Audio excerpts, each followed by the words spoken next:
podcaster tinawag akong play safe at walang stand? Ito challenge ko si Paul Minyo. Ang tagal na nito sa internet, ang tagal na nito walang stand. Walang stand? Ba't pa tayo nagbe-base niya sa binabasa mo kung hindi naman pala totoo yan 100%? Bakit natin pinaglala yung research sa observation? Yung mga research galing din sa experience sa iba't ibang mga tao. Alpha luminin ba ako at walang bitaw? Walang alam sa realidad ng buhay yan. Nasa bahay naglalaro. Ha? Josh Mojica, nag-Business 101 sa Tier 1. Ang mga negosyo, literal, walang negosyo hindi nalugi.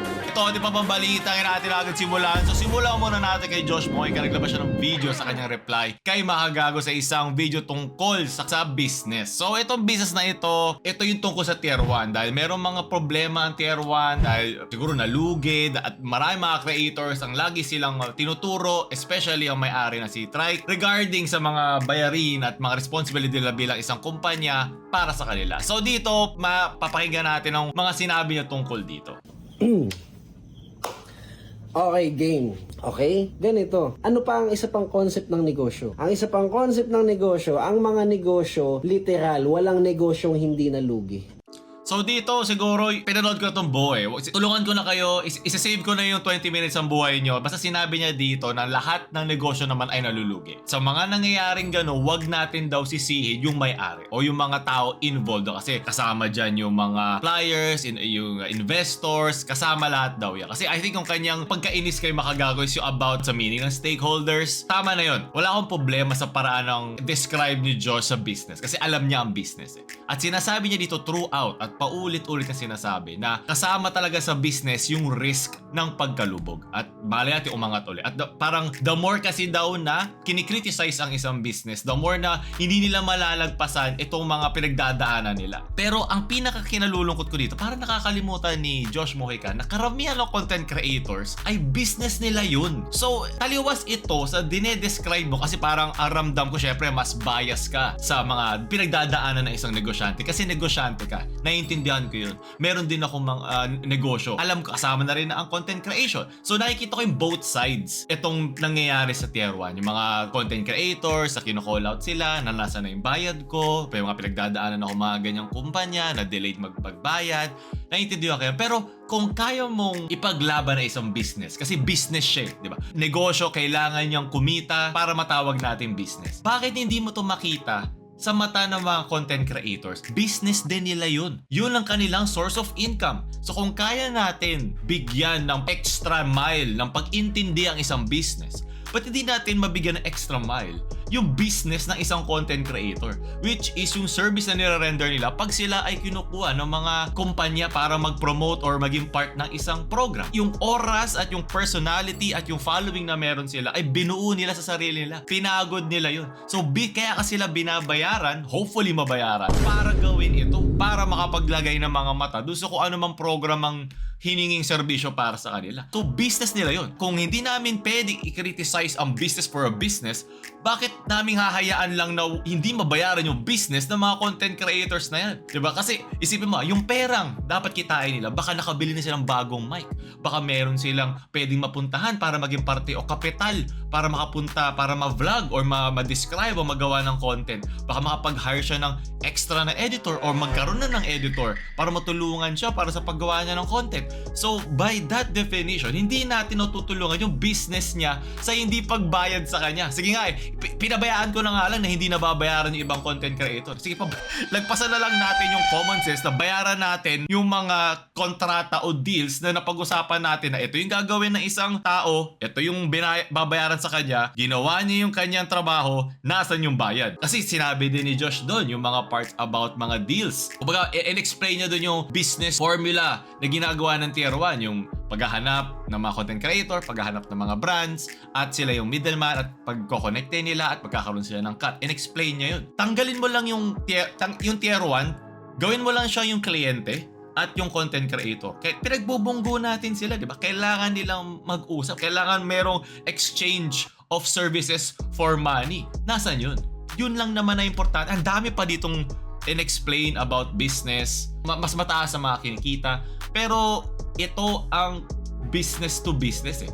Serbisyo na isang content creator versus mga kliyente nila. So, doon pa lang, hindi magme-make sense yung 1/4 itong siya kasi 3/4 ito about business eh. Wala ako masasabi sa paggawa ni Josh Mojica ng business kasi dahil nga sa edad niya, talaga naman meron talaga siyang talento sa paggawa ng business. Pero yun nga, baka sa sobrang pagtingin natin sa business side, nakakalimutan natin yung human side ng business. You are creating partnerships, you are creating relationships sa mga tao yan. Mapa sa customer man yan or content creator na kinukuha ng tier 1 for dito lang, for this specific na circumstansya. Bakit hindi niya makita yun? Para masyado siyang defensive sa parte ng isang negosyante kasi negosyante siya. So sayang naman yun. Alam ko maganda yung mga sinabi niya mga wisdom about business. Nakikinig ako dyan. Nakikinig nga ako sa School of Hard Knocks. Diba yung mga milyonary dyan. Anything men empowerment, tinitignan ko yan. Marami lang talagang ginagamit for views, ginagamit for clout na cringe na at para ako nasa college na naman. So yun lang masasabi ko dito. Hindi ko alam yung bangayan nila na isa pang content creator pero basta nag-focus ako dito nung pinapakinggan ko parang masyado siyang nasa side ng business. Yes, alam namin na iba ang business isang tao. Pero tandaan natin na business din yung mga content creator, business nila yun. So bakit, 'di ba? Make lang kung sasabihin mong pula yung mansanas, gawin din nating pula yung mansanas dito. Bakit nakalimutan natin yun? So, sunod na balita na ito naman, nag-reply na si, tawagin na natin Socrates kasi ayoko na talaga gamitin na, na way lang para for club. Pero, nag-reply siya sa video natin about doon sa sinabi nila sa kanilang podcast. So, panoorin muna natin. Kasi mga babaeng asawa na mas malaki ang kinikita ay mas matumataas yung divorce rate at yung marital dissolution na tinatawag. So, ang claim lang naman doon ay nagkakaroon ng tension. Hindi pa nila makorelate sa kita kasi marami namang factor sa isang relationship eh. Malaking parte ang pera, totoo yan, yan ang isa sa mga pinakamataas. Of course, Pao. Syempre, hindi mo tatanggapin basa-basa agad yon kasi yan yung claim namin eh. Kapag tinanggap niya ito, guys, talo na kagad yung pinaglalaban niya dito. Di ba? Wala akong pinaglalaban. Kayo naghatid nung claim.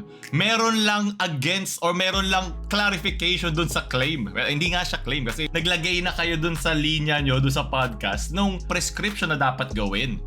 Wala naman talagang pagtatalunan dun sa sinabi nyo kasi meron na agad kayong nilapag. Tignan nyo kung paano niya mamanipulahin na yung studies na binasa niya. Tignan mo. Divorce rate at paghihiwalay ng mga partners. Pero isang parte lang yun at pwedeng maglabas-labas na doon iba pa mga problema kaya naghihiwalay ang mga tao. So kanilang argument dito ay yung gender identity syempre at yung traditional expectation na dapat ang lalaki ang nagpo-provide. So yun yung kanilang claim. Tandaan nyo, hindi porket nasa paper is 100% true. Okay? May iba't iba talaga mga studies yan. Iba-iba rin ang kanilang mga factors at iba-iba. Kung ganun, ba't pa tayo nagbe-base dyan sa binabasa mo kung hindi naman pala totoo yan 100%? Kasi pinapataas mo yung tsansa. Lahat ng babae, lahat ng lalaki. Kaya tayo gumagamit ng mga research kasi pinapataas natin yung tsansa. Tatalon ka ba ng isang eroplano kung 50% chance lang? Ano magiging basehan mo? 'Di ba? Yun ang point ng mga research at ng mga studies. Kaya tayo nag-aaral. 'Di ba? Mga pinagdadaanan yung thesis. Kaya yan ganun. Hindi naman ibig sabihin hindi siya 100% is hindi ka na makikinig eh. Ibig sabihin open ka pa doon sa remaining 20% para magbuo ng opinion. Okay, meron ako mga bias sa 20% na ito lang. Pero ito yung karamihan ng mga sinasabi. So doon natin siya pinagtatalbog-talbog. E di mag-usap na lang tayo based sa na-observe natin saka sa mga na-experience natin, Pao. Hindi mo ba na-obserbahan na madalas na mga babae ang sinasamahan mayaman na lalaki? The fact na yung mga babae pumupunta sa mayayaman at hindi lahat ng mga babaeng yun birhen o syempre Pala sinabi mo hindi lahat eh. Pero sige, wait lang, balikan mo natin. Papakinggan natin ito, Bo. Huwag kayong magalang. Hindi ako mag-skip dyan. Ito pala, ang weird na nabasa mo kung hindi naman pala totoo yan 100%, di ba? E di mag-usap na lang tayo based sa na-observe natin saka sa mga na-experience natin. Yung mga na-observe natin, maganda siyang panimula. Pero habang tumatanda ka, nagtatanda ka, nakakarinig ka ng iba't ibang tao, di ba? Based lang din sa observation na yun. And also, bakit natin pinaglala yung research sa observation? Yung mga research yung mga research galing din yan sa experience sa iba't ibang mga tao. Socrates, pag may lumapit sa'yo ng mga tao na humihingi ng research o humihingi ng obserbasyon, kaya example lang, sa mga politiko, sinong boboto mo ngayon? Sinong boboto mong ganyan? Kasama ka na sa research, kasama ka na dun sa koleksyon ng impormasyon. Hindi mo na ba kukunin yung sarili mong experience dahil napasok ka sa isang research o isang study? Mga tao rin yung nasa loob ng mga research na yan. Ang research ay koleksyon na iba't ibang mga experiences ng tao. 10 Socrates dyan sa gilid, di ba? O 10 iba't ibang tao. So, di ba? mas safe yun. Hindi ba yun ang parang pinaka-natural na papuntahan ng isang tao kaysa isang tao lang? Nakakatakot yun. Parang magiging parang thought chamber na ito lang yung iniisip nyo. Kaya nga nakakatakot at doon nagsisimula ang mga kulto eh. Yung mga isa lang yung iniisip eh. Kaya nga ako hindi kita dinisagreean 100% eh. Kaya sabi ko lang, wag natin gawin 100% yung mga sinasabi natin. Kasi diba, doon nagiging dangerous eh. Na feeling natin tama tayo to that extent o to that degree. Hindi mo ba naobserbahan na madalas na mga Yes. babae ang sinasamahan mayaman na lalaki? Yes, naobserbahan ko yan. Pero ganun babae ang gusto mo? Then magpakayaman ka. Kung gusto mo ng babae na ang habol sa'yo ay pera mo, then go! Maghanap ka. Pero para sabihin mo na lahat ng babae ay hinahanap, di ba? Doon na nagkakatalo. Yun nga eh. Mas mataas yung tsansa na ay ganitong klaseng babae ay maghahanap ng mas mayamang lalaki. Then para sa kanila yun. Hindi ko alam kung anong klaseng babae ang mahilig sa gano'n at anong karamihan sa kanila at yun ang hanap mo. Then magpakayaman ka. Wala nang pumipigil sa'yo eh. Pero hindi mo kailangan magpakayaman para magustuhan ka na isang babae. Parang naghanap lang siya tayo ng pinakamadaling pitasin na prutas doon sa puno. Na, ay, ito, halata.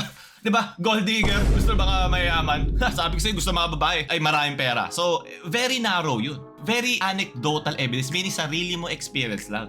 At ako, gusto ko sa mga manonood, sa mga lalaking gustong, alam mo yun, gustong maintindihan sa sarili, gusto ma-empower sa kanilang identity, ay hindi lang ito ang tignan mo. Ay, ma-affirm natin na nangyayari yan. Pero hindi lang yan ang meron sa mundo. Kasi baka isipin mo parang dapat lang ako yumaman para lalapitan ako ng babae. Hindi yan totoo. The fact na yung mga babae pumupunta sa mayayaman at hindi lahat ng mga babaeng yun birhen, o syempre may nakauna ng ibang lalaki doon na hindi naman talaga paldo. And then eventually pumupunta sila pataas papunta sa mga paldo. Ganyan naman ang nangyayari sa storya ng buhay talaga eh. Tumatalon sa paldo talaga mga air cakes. Wala namang masama doon. Kaya nangyayari naman talaga yan eh. Nature yun eh. Mhm. Deserve nila yun kung kaya nila eh. Kung kaya ng beauty nila. Pero bakit nyo dinideny? Diba? Na gusto ng mga babae yung mayayaman. Kaya pag mas yumaman yung babae, maghahanap yan na mas mayaman pa ulit. Meron pang isa, pinag-aral niya ng nurse yung girlfriend niya. And then nag-nurse na.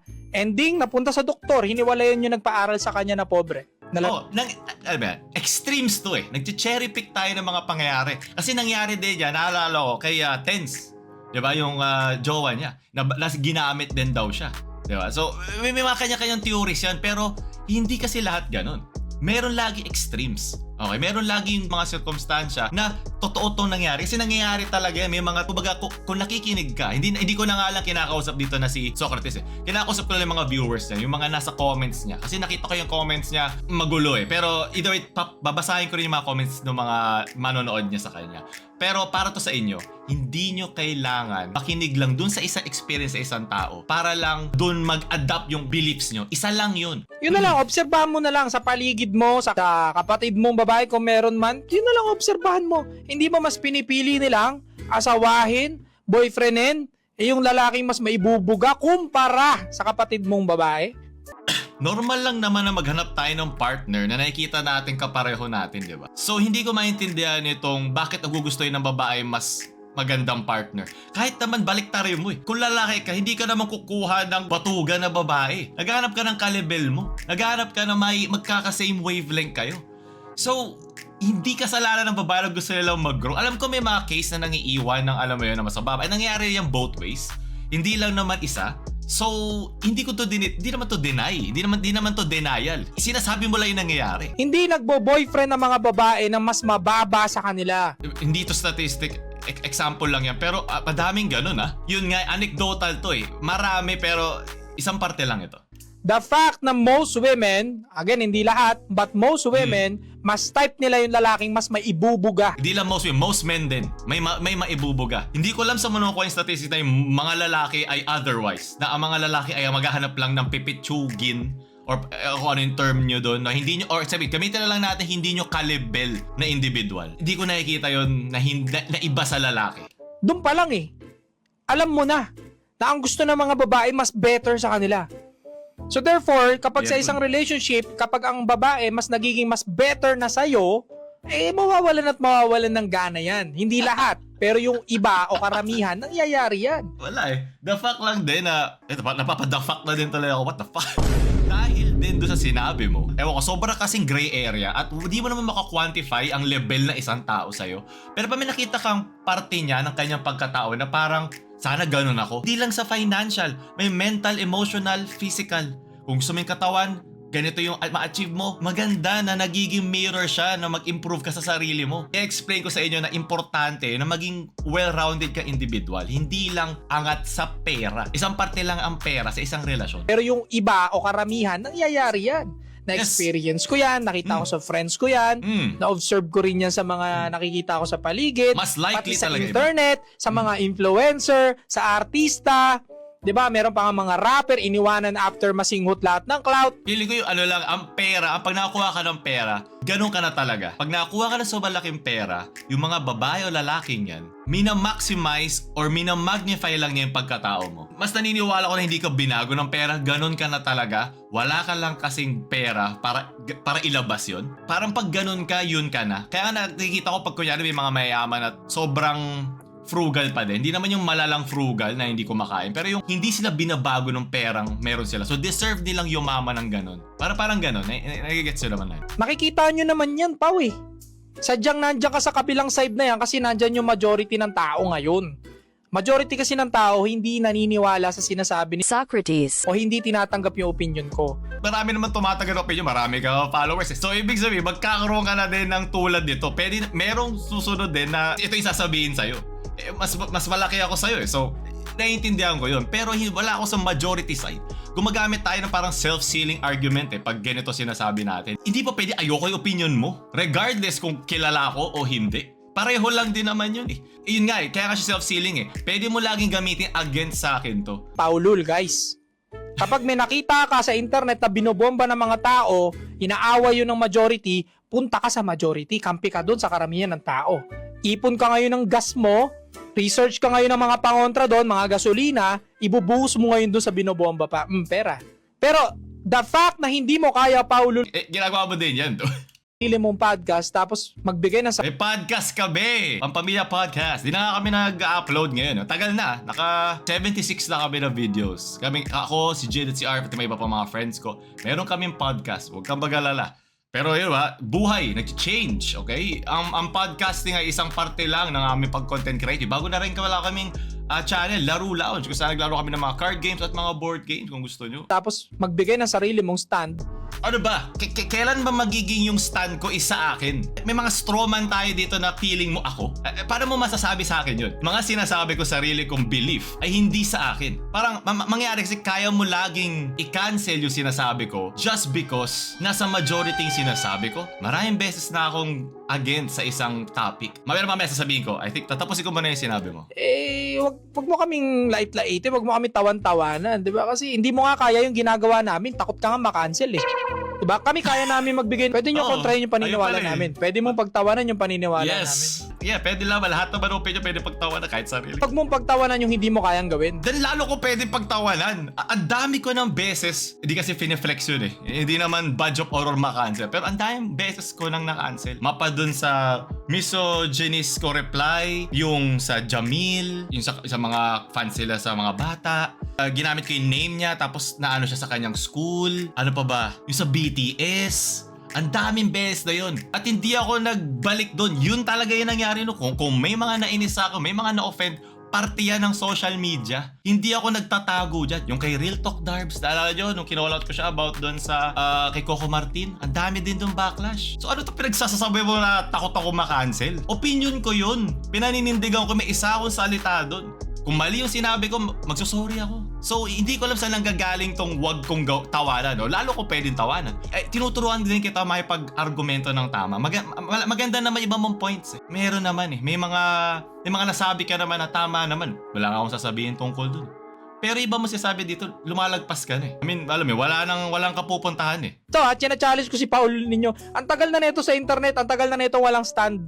Lagi lang to nakikisabay sa majority ng tao. Walang stand? Hindi ko alam ano pinabibiliban nyo dun eh. Play safe na play safe.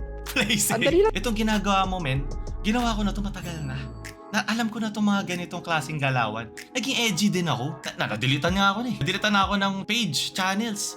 Itong ginagawa mo, men, parang hindi na to bago. Sa ilang beses ko na to nakita, hindi ka ang una at hindi ikaw ang magiging last. Pero yung mga text mo rin, galing naman yan sa ibang, kay ala Andrew Tate, yung mga red pill na mga podcasters. Okay lang naman yun, pwede ka namang gumaya, pero wag ka mag-feeling na parang ikaw ay parang original. Ikaw, may paninindigan ka ba? Yes. Diba? Ang dami mo nang pinulis sa internet. Ni isa ba doon? May stand ka ba Yes. talaga na sa'yo lang? Hindi Yes. Dinudumog Okay. na muna ng mga tao yung isang content creator bago ka nakikisawsaw eh. Tsaka una-una, hindi lang naman content creator. Ang mga sinasali ko sa mga content, bisa mga memes lang eh. Diba? So, hindi ko lang basta, nakikigatong ka din naman eh. So, lahat to pwede ko ibalik sa'yo eh. Nakikigatong ka lang eh. Eh di automatic, politically correct ka na. Virtue Ha? signal. Diba? Ha? What? Ano politically correct doon? Pwede naman maging politically incorrect ang majority ah. Kailan lang yung political correctness na yan eh. Dahil nga dyan, nawala na sa social media ibang mga edgy content creators na kahit ako pina-follow ko, natutuwa ako eh. So, Ang dali lang yan. Pero sa play mo na ganyan, pa na bait-baitan talaga at pamumulis sa internet ng mga hindi ako mabait. Sino nagsabi mabait ako? Cancer yung tawag ko. sinasabing masama at ikaw ang mabait. Sinasabi ko sa iyo, Pao, pag dumating yung time na may lumabas na kahit katiting na dumi mo, yari ka sa internet, Pao. Ang dami ko ng dumi, men. Wala magbabago. At itong parang ganitong klaseng pananakot, porket mabait ka tapos nagkaroon ka ng mali is mas lalo kang puputaktihin. Normal lang 'yun. Kahit nga kupal ka eh. Ikaw mismo, sinasakyan ko lang yung branding mo na ikaw yung mas may paninindigan. Okay, yung mga yung parang against dun sa majority. Kasi I think nilagay mo ako sa majority. So kung sasakyan natin yon, ibig sabihin ba pag nagkamali ka, hindi ka puputaktihin? Maraming beses ka na rin pinutakti. Ang social media ay isang judgmental na place. So hindi to nakakapanibago at hindi yan magbabago ang tingin ko sa kahit ano. Kung meron man akong dumi in the future mangyari, i-address ko yun ng kung paano ako. It's the same. Pareho lang yan kahit maging tulad mo ako kung gayahin ko yung ganitong style. Ito na lang, Pao the fact, magtanong ka dyan o kung sino man magtanong dyan ng 10 babae sa kalsada, the fact na mas gusto nila lagi yung mas mapera sa kanila. Ito ko na yung caption is, the fuck? Diba kahit sinong babae tanongin natin eh, kung magpapaka-honest lang sila, anong mas gusto mo, yung mas mapera ka o mas mapera sa'yo? Syempre mas mapera sa akin lalaki, yung mas matangkad sa akin lalaki, mas Alam mo maganda dito, yung mismo namang ginagamitan is isang statistical din na pagbase sa studies. Kasi kaya mo rin nakuha yan kasi yan ang mismong general public. Kasi sinabi ko yan sa video ko eh. Ewan ko, pinanood mo yung buong video sa YouTube. Wag na, baka may ads pa. Ang sinasabi lang dito is hindi mo naman kailangan itapo yung traditional. Pero maging open tayo sa modern world. Yun lang naman yung sinabi ko dun eh. Di ko naman deny. Sinabi ko yun sa buong video. better sa akin lalaki. So bakit Yes. sila mag-i-stay sa hindi mas better sa kanila? May makikita kayong mailan-ilang mga babae na mas mayaman sa lalaki, nag-i-stay pa rin sila dun. Kasi I think yung pinag-aaway lang natin dito or pinag-arguhan natin is yung financial part. Masyadong specific at sobrang daming iba pang ways para interpret yun, yung pera at yung circumstansya. Kasi isipin mo na lang yung issue dati, yung broke boys deserve no pussy. Nakakaawa naman, di ba? Ang isang lalaki na wala pa may pakita ay hindi kailangan ng love o hindi kailangan ng karelasyon. Sinabi ko doon na pwedeng maging parte ng pag-grow niya na yung isa kanyang jowa na na-appreciate siya kahit wala pa siyang pera, basta mabuti at nakikita niya yung ember, yung init ng katawan para lumaban. Nag-stick pa rin siya with him throughout hanggang yumaman siya, hanggang mas guminhawa lang ang buhay niya. Di naman kailangan kayong magpakapatay sa sarili nyo eh. Kakabanat ng buto. Alam ko iba talaga mas mahirap ang pinagdaanan. Kahit ako. Wala man ako nakuha ang pera o bahay o lupa. Ako na mismo gumawa para sa sarili ko noon. Mahal ko magulang ko eh. At iba-iba ang mapagdadaanan ng lahat. At naiintindihan ko yung grind ng iba ay mas extreme at mas mahirap din makuha versus sa iba. Kaya lagi nyo tatandaan na throughout doon sa grind nyo at sa hustle nyo, huwag nyo kalimutan alagaan ang sarili nyo. Kasi baka di natin alam yung pinaghihirapan pala natin ay para lang sa kabaong natin, di ba? Gusto natin ito ma-share sa mga mahal natin sa buhay, sa sarili natin, sa mga gusto natin, mga hobbies, mga binibili natin luho. Gusto natin maramdaman yan. Yun ang lagi kong pinaglalaban. Kasi hindi ako anti-grind. Nandun ako sa grind dati. Pinagdaanan ko yan yung araw-araw. Hanap ng paraan para kumita. Ikaw lahat ang gagawa kasi di mo alam kung mapagkakatiwalaan may ibang tao or as driven na tulad mo.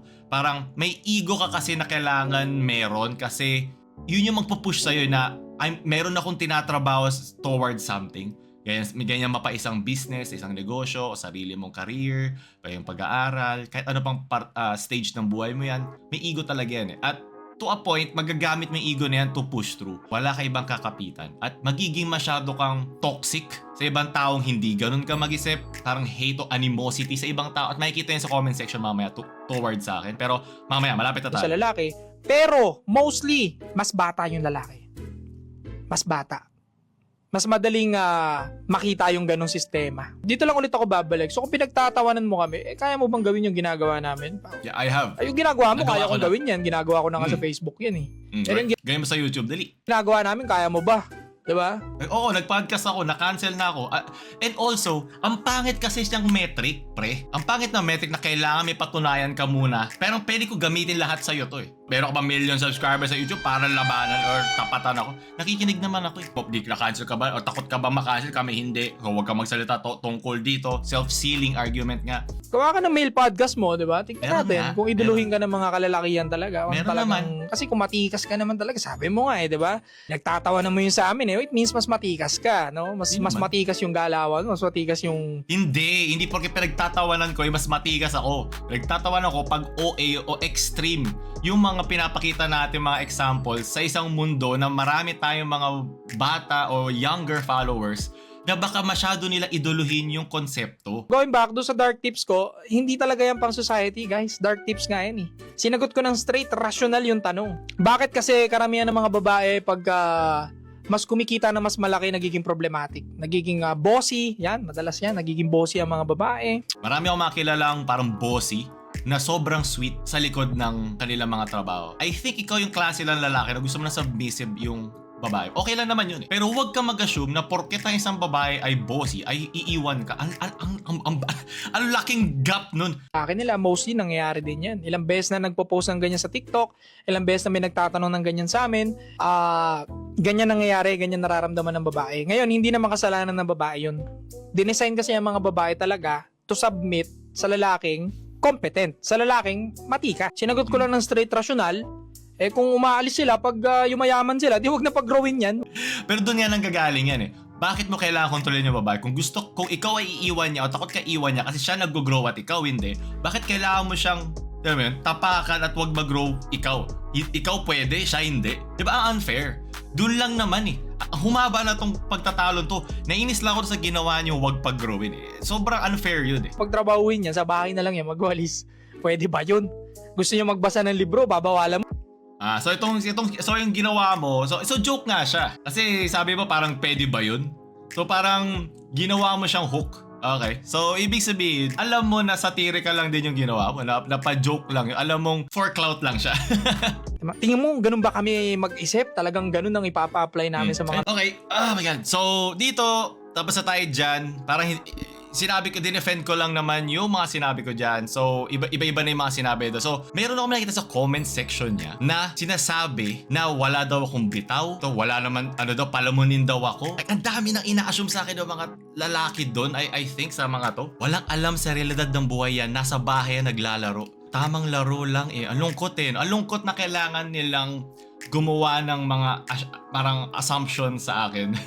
Na para yan ang example ng isang strawman fallacy. Para ma-prove nila yung argument nila, kailangan ikaw yung best opponent para sa kanila. Yung kumbaga meron ka ng pangsagot agad sa ganitong klaseng tao. Yes, nasa bahay ako na pinagawa ko at yung lupang tinatapakan yan sa akin din. Ako bumili niyan.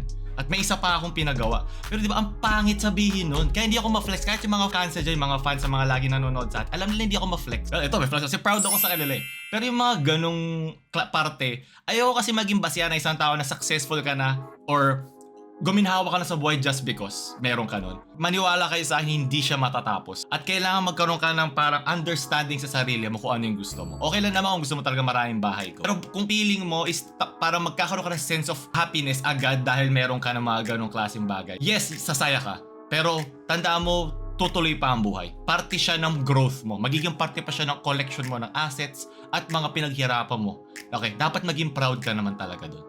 Kasi meron daw parang virgin daw. Ang malungkot doon, kung ganito mag-isip ang audience mo, yan ba ang gusto nating dalin ng ating mga manonood sa tunay na mundo. Mapapahiya yan.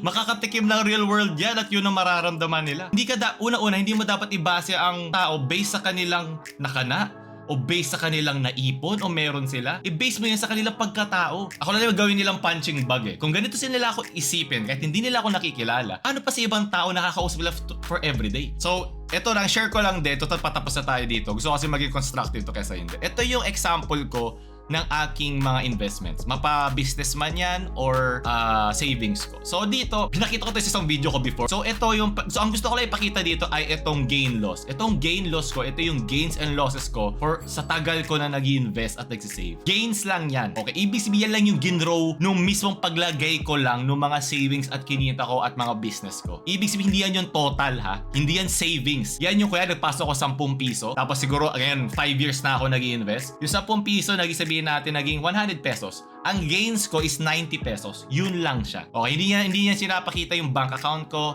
Hindi niya pinapakita yung talagang kinita ko, yung pera ko. Kasi ayoko nga ito maging basehan ng paramihan ng pera. Kasi ang toxic nun eh. Dapat ang pera tinatapakan mo, ginagamit mo yan for growth. Ginagamit mo yan para ma-enjoy ang buhay at mapaganda ang iyong financial, physical, mental, emotional well-being. So yeah, yung mga pinakita ko lang dito ay kung gaano katagal na ako nag-i-invest sa isang bagay, mga ganyan. So, ibig sabihin itong green is up ako ng 865,000. Yun yung aking growth na nakuha dyan. Siyempre, umaakit baba yan throughout the years at gusto ko lang ipakita rito na nag-grow ako. I think yun lang yung gusto ko ipakita rito at wala rin ako ma-share ng pag ninenerdohan ko yung mga friends ko about sa mga ganito kasi ano talaga siya hindi siya para sa lahat pero at least naghanap lang ako ng way para maipasok to. Pero at the end of the day, gusto ko lang sabihin sa inyong hindi ko inaaway yung mga nag-iisip niyan. Kasi ang nilalabanan ko lang ay yung mga klase ng thinking na pwedeng maging destructive dun sa mga una pala makakaisip nito. Yung mga adults na nakakaisip niyan, go lang eh. Pero gusto ko lang to maging mas constructive kaysa ganyan eh. Kaya nga naka-blur siya kasi gusto ko lang mapasok yung way of thinking na hindi lahat ay black and white. Okay, may gray area dyan na pwede pa tayong mag-grow from it. So, I think yun lang yung gusto ko pag-usapan dito. Kung nagustuhan nyo, huwag nyo kalimutan like, share sa mga cancer nyo, friends sa ayaw mag-grow. James Sharper na mamahal.